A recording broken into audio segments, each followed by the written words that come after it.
Welcome to World Affairs Today, brought to you by the World Affairs Council, Washington, D.C., a leading forum for global education and international affairs.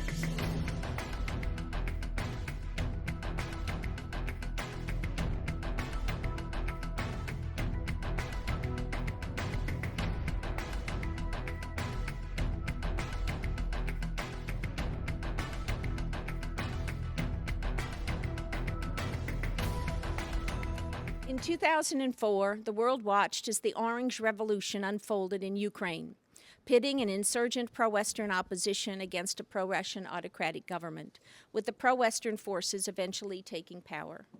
A mere 9 years later, after the revolution, Ukraine is once again experiencing major protests from its people. Rather than anger over national elections and corruptions, the latest round of protests were sparked by President Yanukovych's decision to withdraw from a trade agreement with the European Union after years of touting political and economic cooperation with the EU. But the crisis changed significantly a week later when riot police violently broke up a small, peaceful rally in the middle of the night in Kiev's central square. Tensions escalated, leaving the outside world to wonder what will happen in Ukraine in the coming months.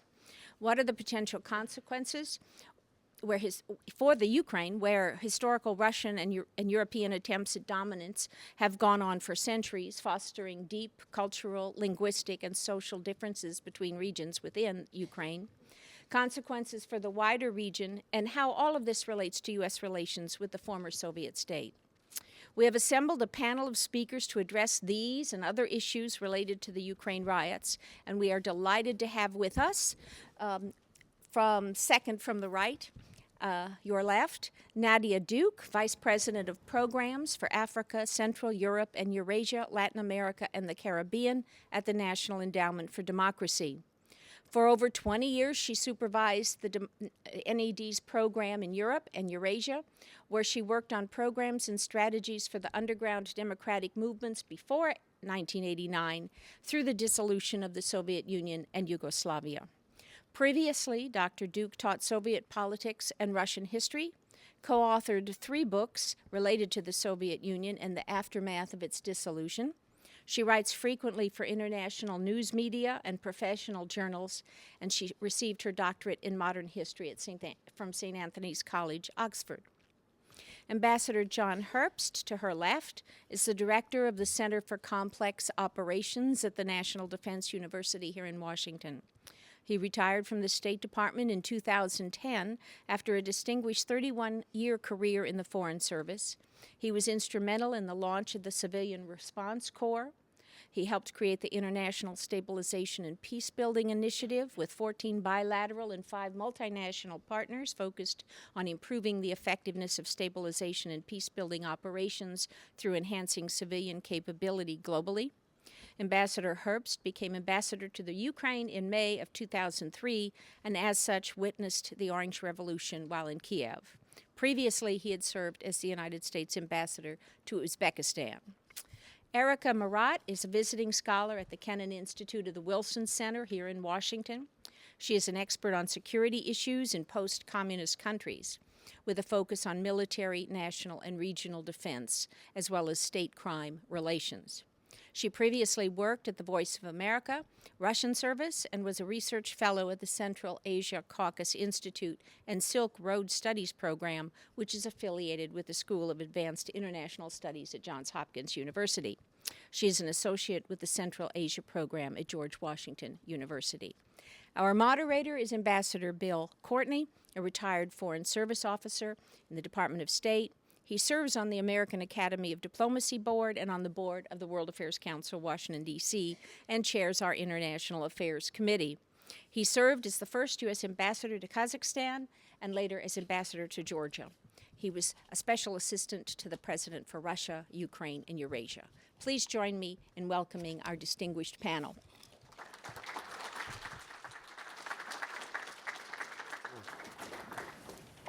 Heidi, thank you very much. I'll offer a little bit of sort of historical background, if you will, on developments in Ukraine, and then we'll turn to the panel to discuss the issues. We really do have a very respected panel this evening. Ukraine is the second largest country on the European continent after Russia, with a population about the size of Spain. Ukraine became independent after the Soviet collapse in December 1991. By this time, its economy was under severe strain. Unlike Russia after independence, Ukraine made few reforms. The economy slid into severe decline, and the daily life of the people became a struggle. A decade later, the economy began to grow, but incomes remained low. Per capita income in Ukraine in the 2009-2013 period was $3,870, or less than one-third as much as in Russia, which was $14,040. Under the first two presidents, Leonid Kravchuk and Leonid Kuchma, Ukraine made fitful progress. Under Kuchma, Ukraine sought membership in NATO and the European Union, while also pursuing closer relations with Russia, a delicate balancing act. Viktor Yushchenko became an opposition leader following his dismissal in 2001 as Kuchma's prime minister. The following year, opposition groups called for the impeachment of Kuchma. The presidential election of 2004 brought Ukraine to the brink of civil conflict. Kuchma endorsed the candidacy of Prime Minister Viktor Yanukovych, who was also backed by Russian President Vladimir Putin. Yushchenko, running on an anti-corruption platform, emerged as the leading opposition candidate. In a runoff vote, Yanukovych was declared the winner. Yushchenko's supporters charged fraud and staged mass protests that came to be known as the Orange Revolution. Ambassador Herbst was in Kiev in those days. The Supreme Court ruled the election invalid and ordered a new runoff. Yushchenko defeated Yanukovych, winning 52% of the vote. Political turmoil, however, occupied the first few years of Yushchenko's presidency, which began in January 2005. His first cabinet served only until September, when he dismissed all his ministers, including Prime Minister Yulia Tymoshenko, a fellow leader of the Orange Revolution. Later, Yanukovych became prime minister. Another parliamentary election returned Tymoshenko as prime minister, but dissent between Yushchenko and Tymoshenko weakened governance. The Orange Revolution did not make expected economic and other reforms, and corruption remained high. In the next presidential election in January 2010, Yanukovych and Tymoshenko garnered about 35 and 25% of the vote, respectively. In a runoff, voting was split largely along regional lines, with most of western Ukraine supporting Tymoshenko and most of the east favoring Yanukovych, who won narrowly. In April 2010, Ukraine agreed to extend Russia's lease of the port at Sevastopol until 2042 in return for a reduction in the price of Russian natural gas. The Russian Navy has a large group of ships at Sevastopol. The Ukrainian government further improved relations with Russia by abandoning its goal of joining NATO. In 2011, Tymoshenko was convicted based on a natural gas deal with Russia of a crime and given a 7-year prison sentence. In the parliamentary election of October 2012, Yanukovych's ruling Party of Regions emerged as the single largest bloc with 185 seats. Tymoshenko's Fatherland Party claimed 101 seats. Vitaly Klitschko's Ukrainian Democratic Alliance for Reforms won 40 seats, and the ultranationalist Freedom Party won 37 seats. Challenging the results, Tymoshenko embarked on a hunger strike. Ukraine's pro-European trajectory was abruptly halted last November when Yanukovych scuttled a planned association agreement with the European Union. He had bowed to intense pressure from Moscow. Street protests erupted in Kiev. Police violently dispersed crowds in Maidan Square, and as the protests continued, demonstrators called on Yanukovych to resign. Russia offered to cut the price of natural gas and purchase $15 billion in Ukrainian bonds to prop up the country's faltering economy. But what Yanukovych promised in return remains unclear. As demonstrations gave way to rioting in January, Yanukovych signed a series of laws restricting the right to protest, and hundreds of thousands took to the streets of Kiev in response. Bloody clashes between police and protesters ensued. Several protesters have been killed and more tortured. Both sides have sustained dozens of injuries. Demonstrations have spread to eastern Ukraine, where sympathy for Yanukovych and Russia is stronger. Yanukovych offered opposition leader Arkady Yatsenyuk the prime ministership and Vitaly Klitschko a deputy prime ministership, but they declined the offers, doubting whether they would have real power. The parliament has now repealed the anti-protest measures. Now let's turn for an update on the current situation. First, Nadia Diuk will address will address Ukrainian developments and the challenges of building democracy there.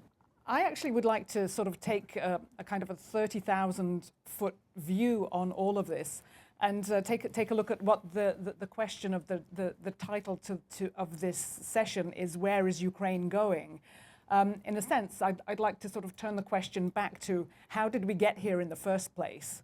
How did it come that there are thousands of people having a protest in the middle of a European city, and there are barricades across the road making it look more like either medieval times or French Revolution? And how did we, and there doesn't seem to be any sort of visible path out of this, although maybe we can discuss that. But how did we get here in the first place? So I'd like to just kind of put forward a few ideas to put a bit of sort of contextualization around the narrative. And take people back to 21, or is it 22 years ago, dissolution of the Soviet Union and the emergence of the 15 countries that we now sort of loosely refer to as the post-Soviet states, although in general we tend to exclude the Baltic states from that group because we now, as full members of the European Union and NATO, we kind of think of them as Western countries. But the other 12 countries, looking at them 20 years along, many of them are having difficulties in terms of getting onto a path for democracy, and it could be argued that actually Ukraine has made probably the most progress. Moldova and Georgia also have been quite successful, but Ukraine, as Bill pointed out, this is the largest country, and without Ukraine moving more towards down a democratic path, the others realize that their prospects won't be quite so easy to accomplish. How did we get here in the first place? Well, when the Soviet Union dissolved, many of the states that came out of the Soviet Union actually really didn't reform their systems very much. So basically, the set of institutions that we have now, both in Ukraine and in most of the other post-Soviet states, very closely resembled what you had in the Soviet Union. Not much in the way of reform, and really not much progress in terms of changing taxation systems, changing the way that the country is administered. And the one thing that people sort of don't quite see in all of this is that the Soviet Union worked well because it had the institutions that were kind of handed over to the new independent states, but it also had a communist party which actually ran everything. These institutions were really not designed to function without anyone who's studied the Soviet Union will recognize this phrase, the leading role of the Communist Party. So in a sense, with no shock therapy to the economy, no reform of institutions, these countries have really been very much at a disadvantage. And also another factor that has has put them at a disadvantage is the fact that there was really an absence of politics for 70 or so years. So when politics started to, well, I would argue that actually politics hasn't really emerged much in many of those states. But what started to emerge as the phenomenon of political parties in the 1990s, I would argue, not the same type of institutions or the same type of entities as we recognize being political parties in the Western world and in the United States. The political parties that came together really were sort of top-down constructs that were often backed by financial groups, often backed by sort of wealthier people, and the fact that the parliament in Ukraine, and I think this is sort of repeated throughout all of the post-Soviet states, had immunity for members of parliament, meant that if you were doing business, it often meant that you were doing some sort of not quite legal deals, and it would behoove you to actually be a member of parliament so that you could have immunity. So this sort of set up, and also with a government that wasn't making any reforms, this sort of set up a system that progressively has sort of eroded the sort of social capital that was that any of these countries might have started off with at the beginning of independence. Bill pointed out that unlike Russia, which did actually try to do some reforms in the early days of independence, Ukraine did not. So you have had sort of unreformed governments in power in Ukraine. And also, this is not the first protest movement that there has been. I'd like to also point out that this is, in fact, the third within living memory. The first mass demonstrations in Kyiv, though there were always a lot of demonstrations in the west of Ukraine for various reasons we can go into later maybe. The first mass demonstrations were in 1990, just prior to the dissolution of the Soviet Union, led by students. The Orange Revolution, which Bill described, which was very different from what we have today, and now the Maidan Revolution. Why did the Orange Revolution not really produce what the people on the streets then hoped for? Bill alluded to some of that in his remarks. The sort of infighting amongst the government people was a large contributing factor, and the fact that it sort of set up the ability for a president, that is Yanukovych, who was freely and fairly elected, more or less, to start reversing any democratic gains and to create an authoritarian system. That was one aspect of it. But also looking at it from a sort of civil society point of view, which is the area that I normally work in, many of the people who were on the Maidan, it was called the same thing in 2004 during the Orange Revolution, many of the civic groups and the civil society people, the people who sort of came out, really sort of expected that having sort of toppled the government of President Kuchma, that the new government would solve all of their problems for them. And of course, anyone who works in the democracy field knows that it's a long, hard sort of road to democracy. 2004 wasn't really going to be it for the people who took part in the Orange Revolution. And when the government also did not really conduct much in the way of reforms, the civil society also had the sort of assumptions and expectations that were not fulfilled. And I would argue that really there was a sort of 2 or 3 year kind of sense of relaxing where the society really wasn't self-organizing itself very well, and maybe a little bit of wasted time there for them.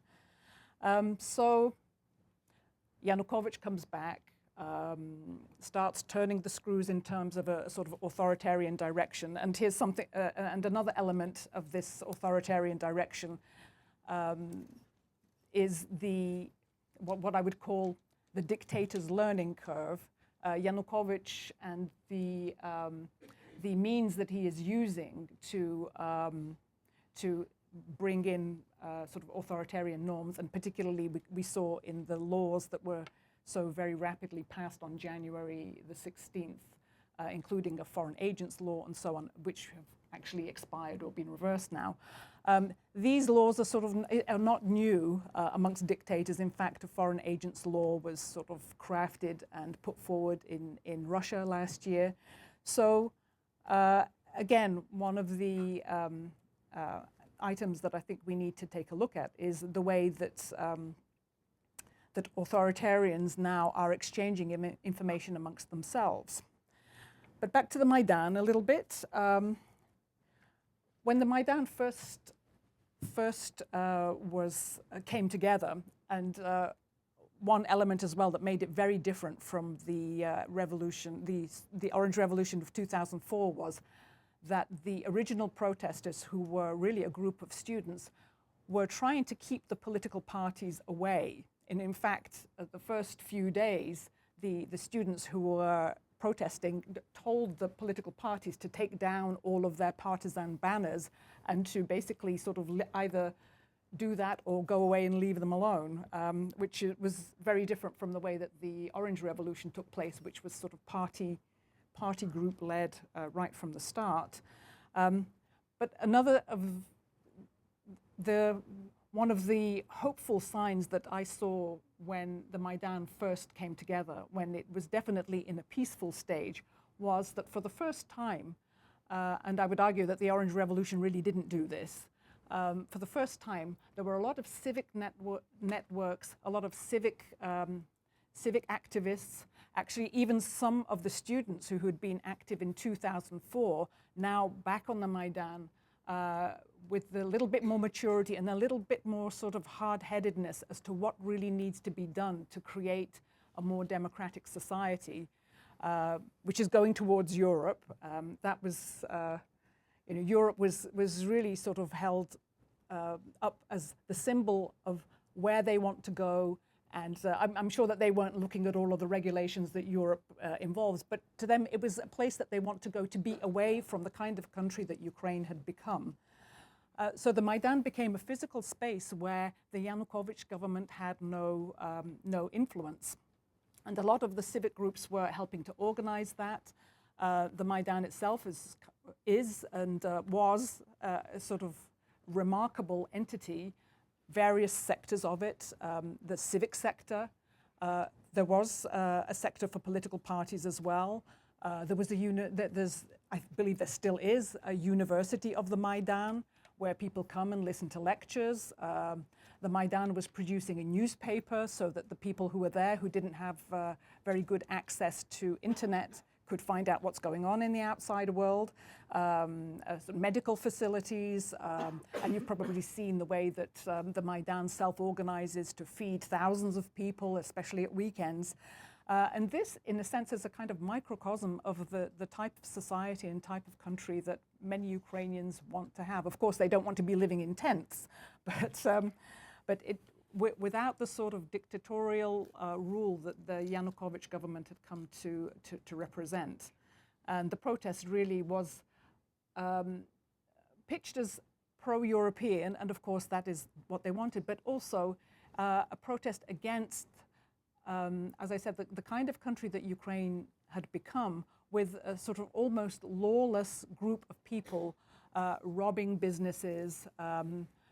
Any of you who follow Ukraine will know that there were a lot of crimes committed, like rapes by highly placed, sons of highly placed officials that were never followed up.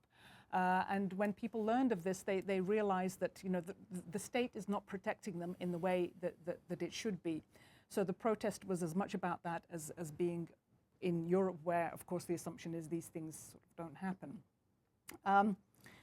And maybe I'll just kind of wrap it up by saying that the civic part of this Maidan protest has been the most inspiring, and sadly the violence that erupted after January 19th has sort of seemed to push that out of the way a bit, but maybe we can actually come to talk about that a bit. Maybe I should just hand over to John at this point.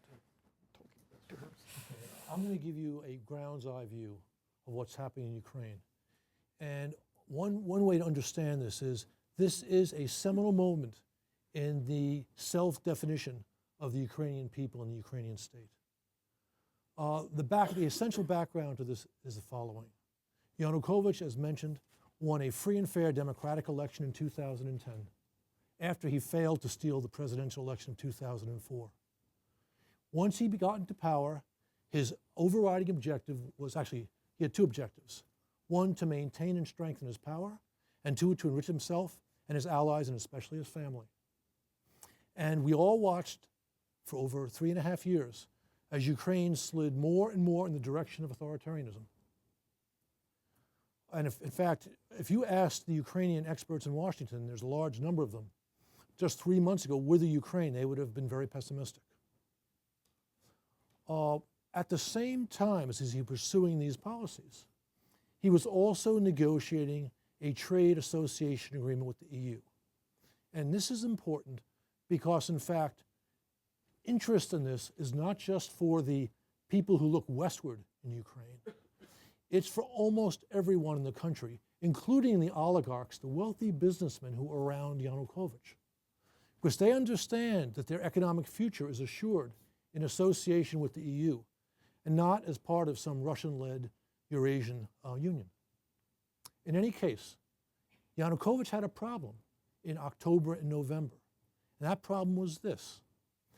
His objective to enrich himself and his colleagues was in variance with his objective of staying in power. And why is that?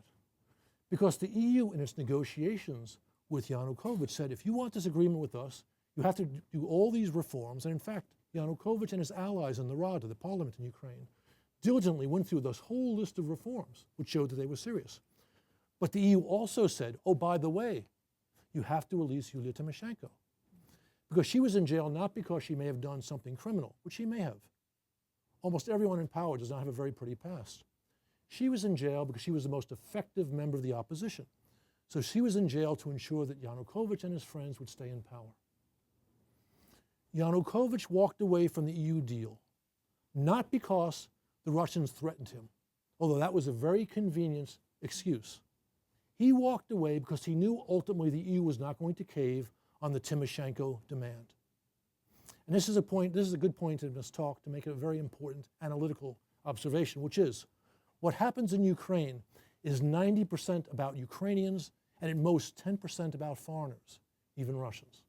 Okay, so he ditches the deal and suddenly has tens of thousands of people in the streets of Kiev protesting. So what does the gentleman do? He remembers what protests did to his efforts to steal the election of 2004. So he unleashes the police. Serious mistake. Political culture in Ukraine is much more open than the other lands of the former Soviet Union.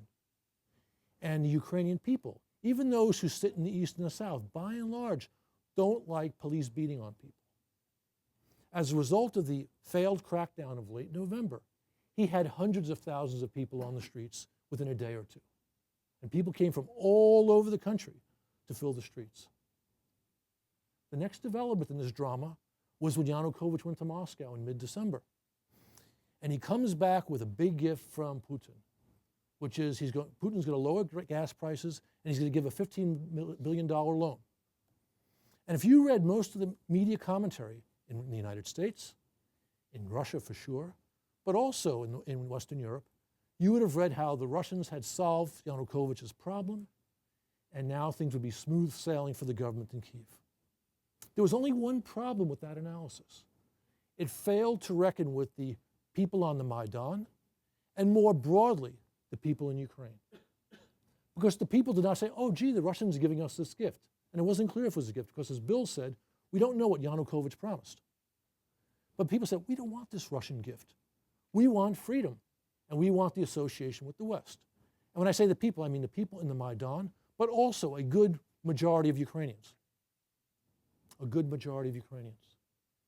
So Yanukovych had a problem. He had a problem even after he came from Moscow with this gift. What was he going to do with all these people in the square? He claimed he'd ignore them. He hoped the weather would drive them home. Not an unreasonable expectation when temperatures drop to -5 or -10 Celsius or 10 or 15 Fahrenheit. But he didn't understand that the people in the Maidan were becoming increasingly radicalized. And by radicalized, I don't mean radical in a necessarily negative sense. By radical, I meant they were not going to accept the blandishments of Mr. Yanukovych. And it's important to point out here that unlike the Orange Revolution, and Nadia kind of alluded to this, this was more a spontaneous response, this whole series of demonstrations of Ukrainian society, rather than a planned event by the opposition parties. And the opposition leadership did not at any time, and does not at this point, have clear control of the people on the Maidan. That's what I mean by radicalized. And in fact, there's a group of Ukrainian parliamentarians in town. I saw them yesterday, Nadia's hosting them tomorrow, who will tell you that people on the Maidan are ready to die to fight for their freedom. And that's an interesting fact in Ukraine. Okay, so Yanukovych has this problem. It's late December, it's early January. What's he going to do? He can't use wholesale repression because the people of Ukraine don't like that. So he has a couple of tricks up his sleeve. Trick number one is retail repression. They go after people singly. There are abductions of activists across the country. But it doesn't have the intended effect. It doesn't get people off the square because they're fed up. They're really fed up. He then moves closer towards wholesale repression. The laws, the undemocratic laws designed to pull people off the Maidan, which were passed by the Rada on January 16. This just makes people angrier. He tries to find reliable security forces who will go in there and clean these people up. But this is Ukraine. This is not Russia. This is not China. The Ukrainian people are not going to accept the Tiananmen type solution. And he finds that the forces that he wants do not exist. Maybe he has a few here, 100 there, 100 there, whatever. He doesn't have the thousands he needs. The same day, he's offering to Mr. Klitschko and Mr. Yatsenyuk, leaders of the opposition, to become prime minister and deputy prime minister. He's asking the armed forces to turn over to the Ministry of Interior, that's the police, their special forces, because he needs more people to do the dirty work. But he doesn't get the answer he wants. Again, this is Ukraine. So what we've seen now, it's February 5. We've seen people in the square in Kyiv for like 9-10 weeks. And they are no closer to a solution. And they're no closer to a solution because Yanukovych has not made the decision he needs to make to truly share power. We see steps in that direction. First, the offers of the prime ministry and the deputy prime ministry. But those were false steps because under the current constitution, the president of Ukraine can say, I dismiss these guys tomorrow. That's why now you hear about another possibility, which is a return to the constitution, which Yanukovych forced on Yushchenko back in 2004 when Yanukovych realized he could not become president by stealing the elections. And that was a constitution which limited, not entirely, but substantially, the powers of the president. If this constitution was agreed upon, was passed by the Rada, the parliament, then Klitschko and Yatsenyuk could become prime minister and deputy prime minister, knowing that President Yanukovych could not dismiss them tomorrow. And as prime minister and deputy prime minister under the constitution, they can make sure that the government does not fix the presidential elections of 2015. So that's the situation you have today. Now, Bill said I was going to talk about the foreigners, so let me do that. The outside influence in this, without a doubt, Russia has the largest, I shouldn't say Russia, excuse me. Putin has the largest stake in this of any outside leader. And why is that?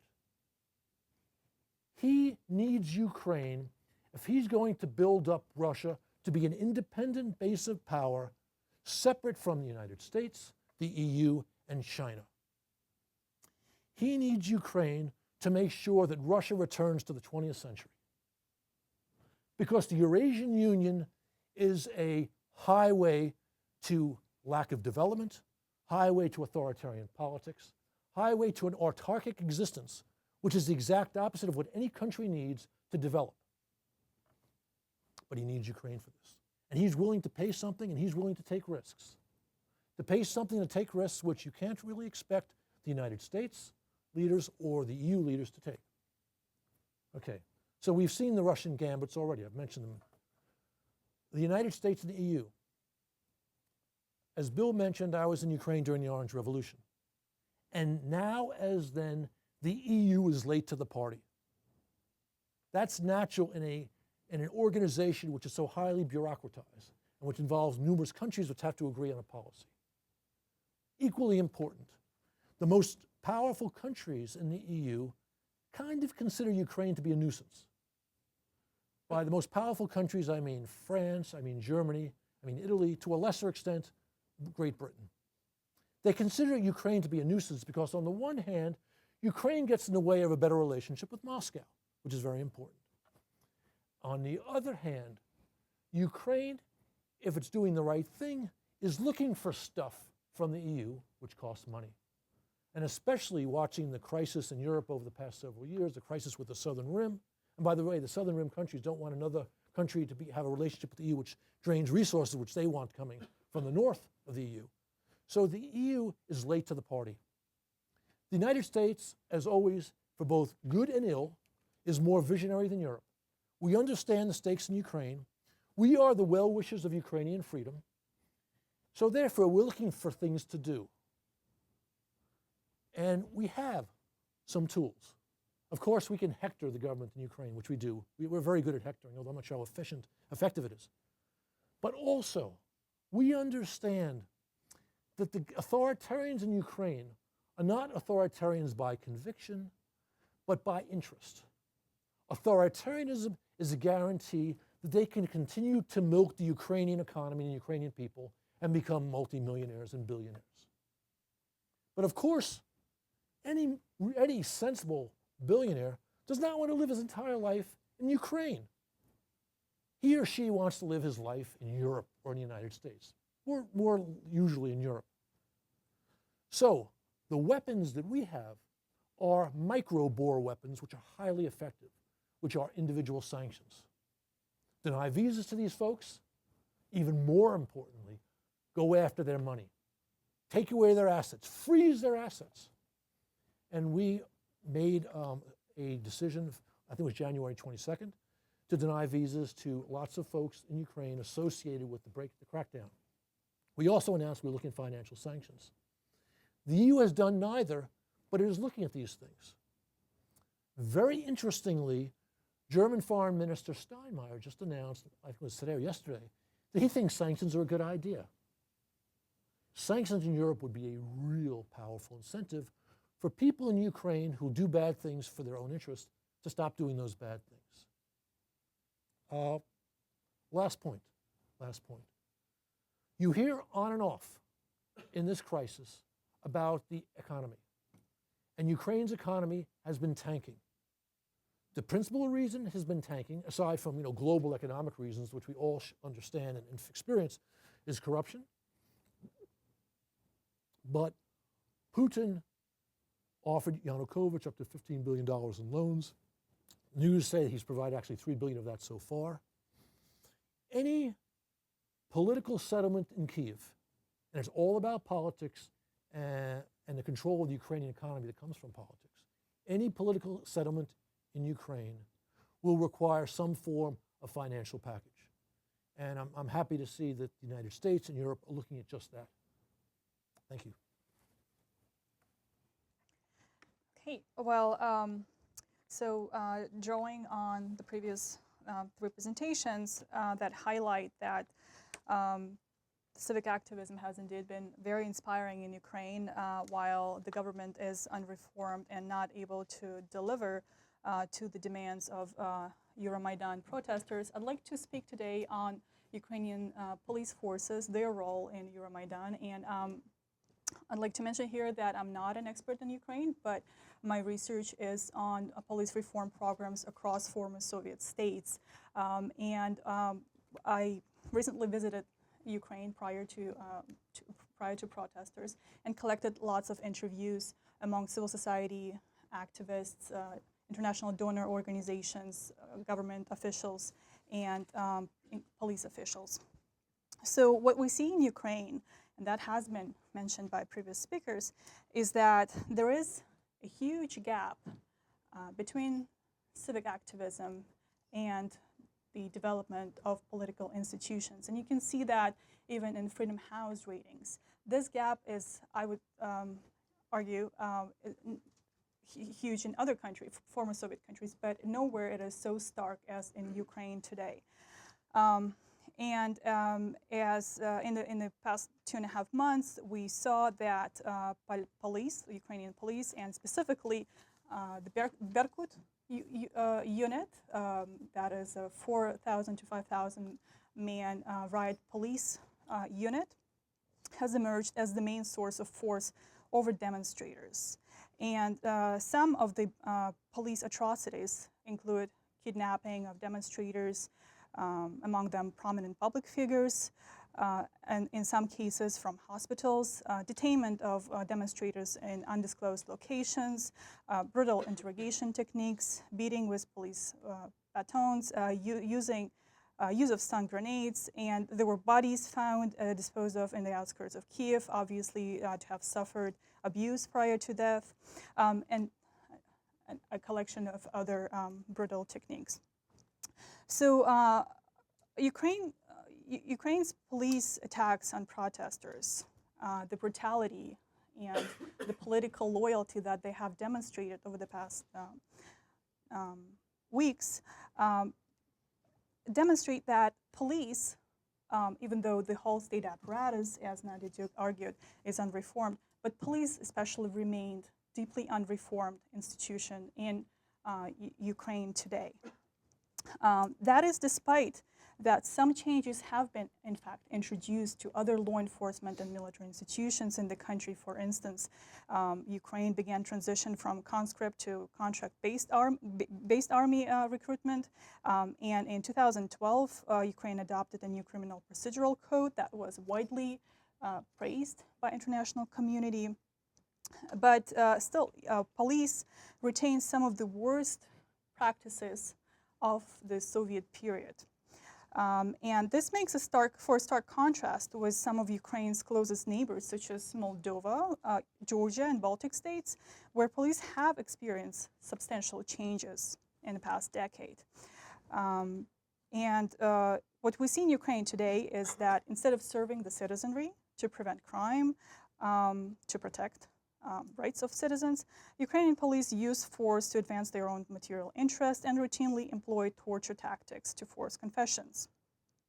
Rank-and-file policemen who deal regularly on a daily basis with the society are notorious for their corruption, for extorting bribes from the populace. At the same time, top officials within the Interior Ministry use their ranks to collect informal taxes from their subordinates within the Interior Ministry. And police chiefs in Ukraine, they rarely come from the communities where they serve.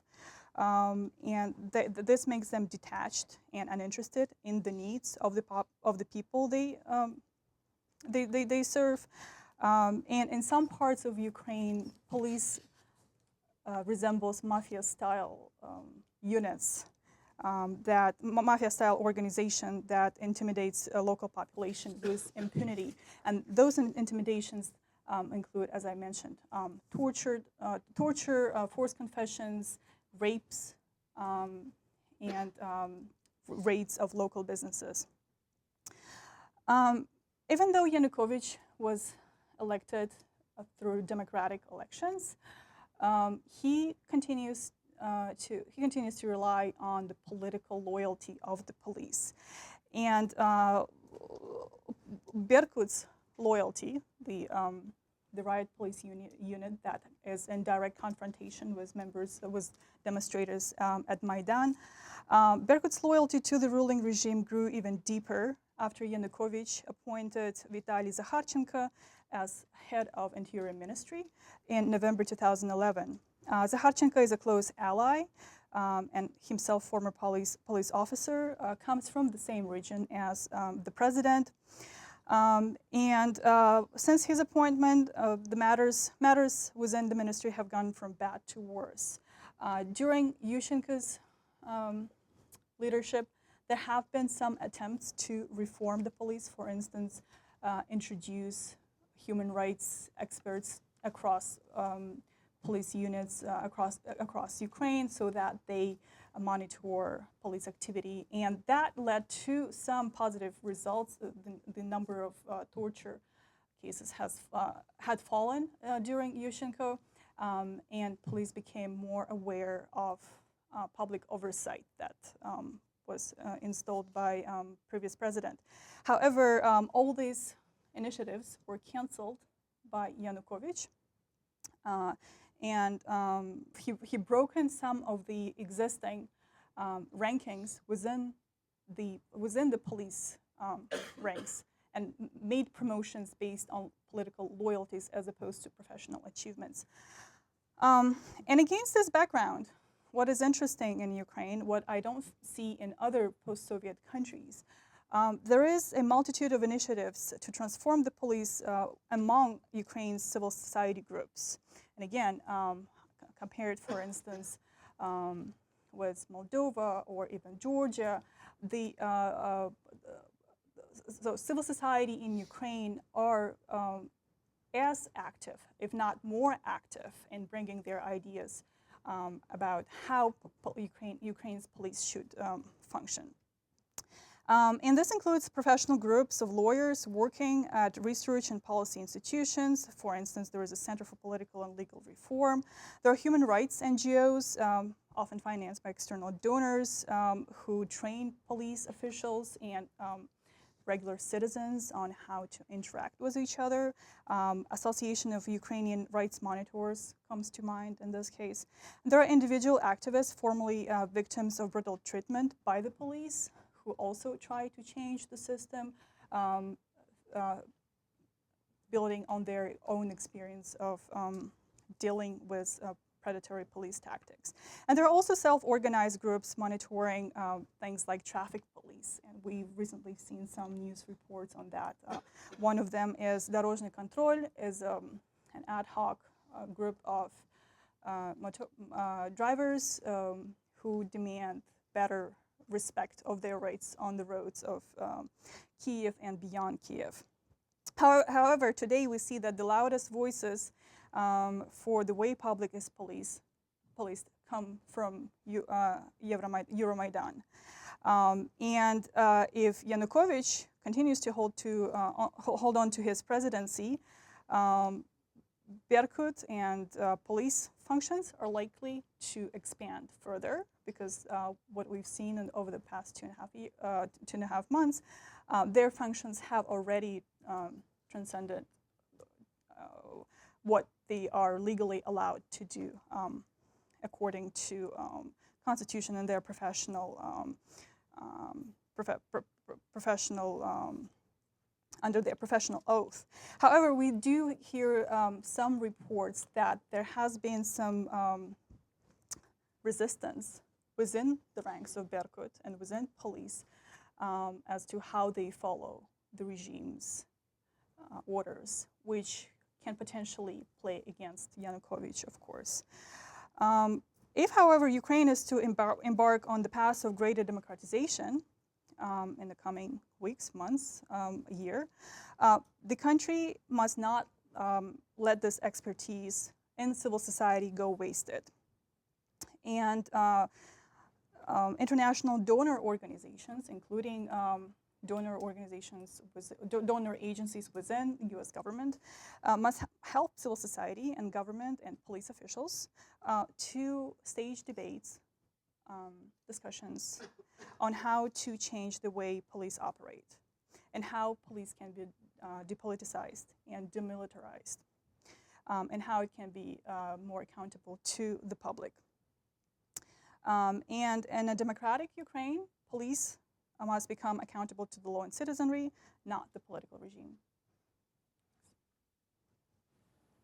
Thank you, Erica. Let me encourage those of you in the audience who would like to ask questions to form up behind the microphone. I have two questions. One has to do with the Maidan itself. You have a lot of people down there, and as Nadia indicated, it's probably started with a number of students who were down there protesting. A lot of people have gathered down there, including very extremist elements.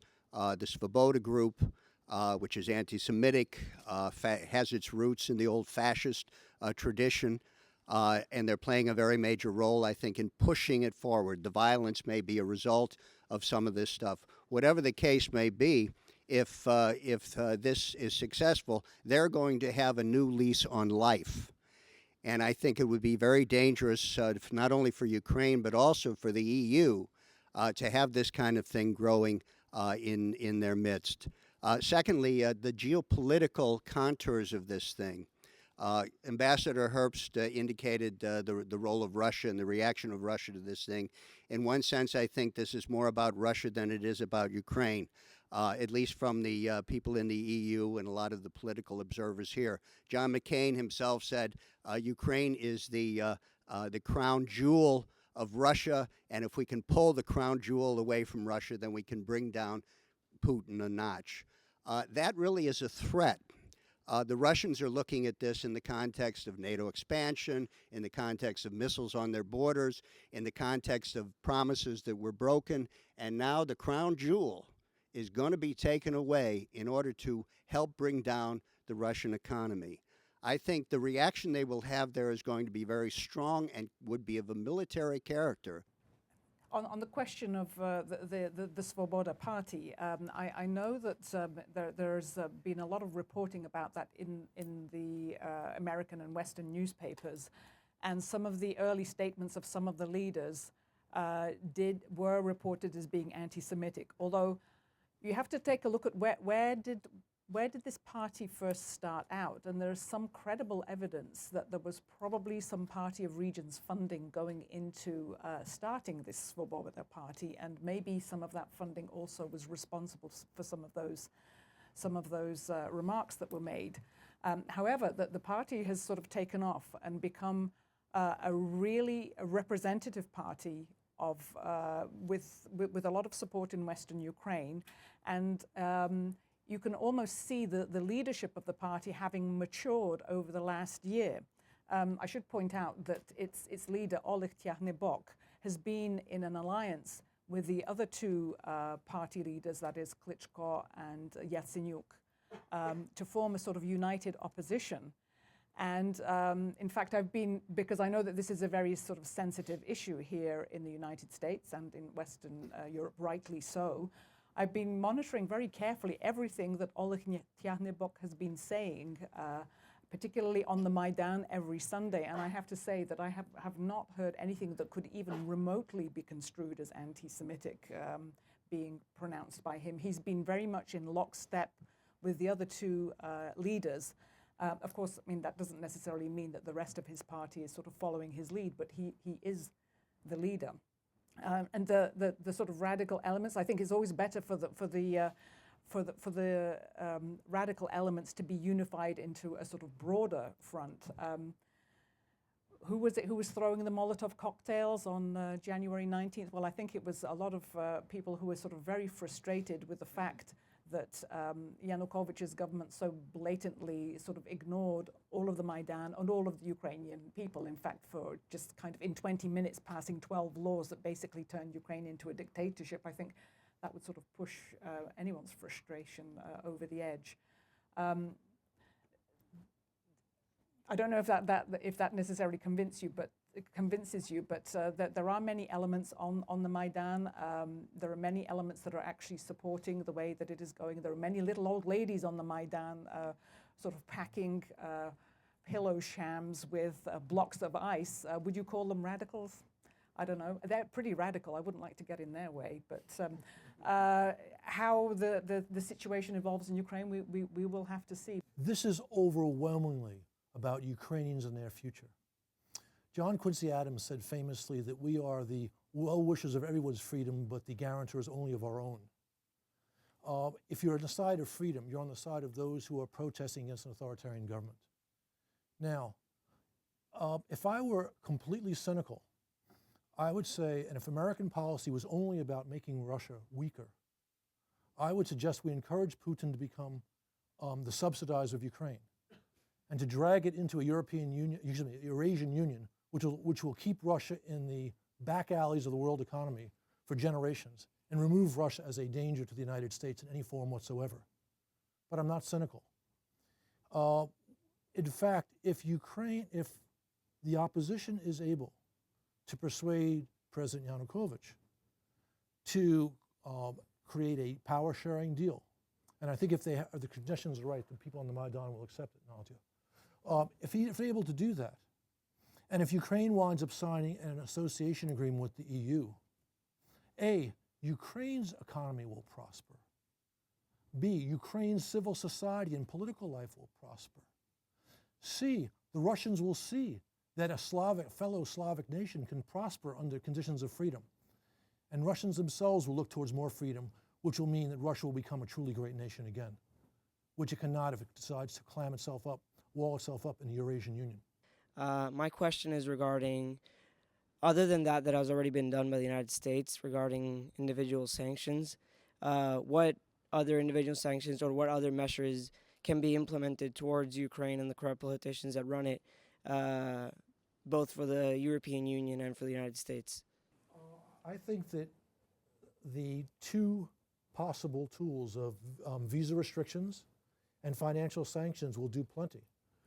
But even before you do that, I think a concerted public effort to reveal where the money of the wealthy people in the Ukrainian government is located, which Swiss banks, which Austrian banks, what properties they own, would be very useful to demonstrate to the people of Ukraine and the world community just what is at stake in this. Well, yeah, I mean, your question sort of implied that would be governments need to do something, but I would say that we've actually seen quite a lot of civic activism in the West that is kind of opposing, not happy with what's happening in Ukraine. I mean, you see that Czech protesters are trying to persuade the government to not invite President Yanukovych to the Czech Republic.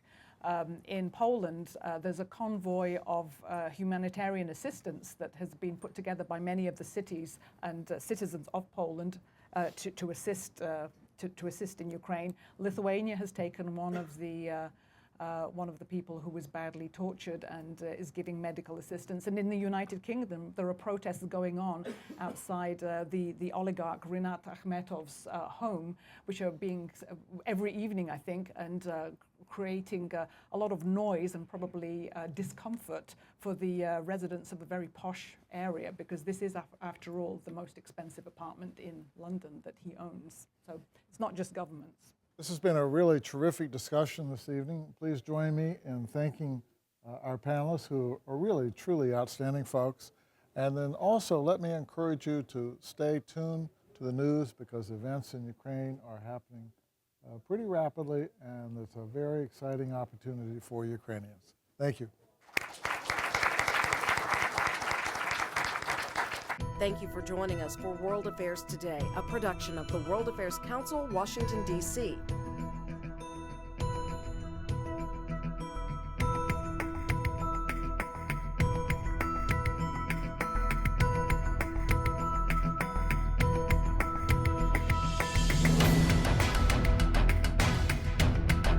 Stay connected with us at www.worldaffairstoday.org.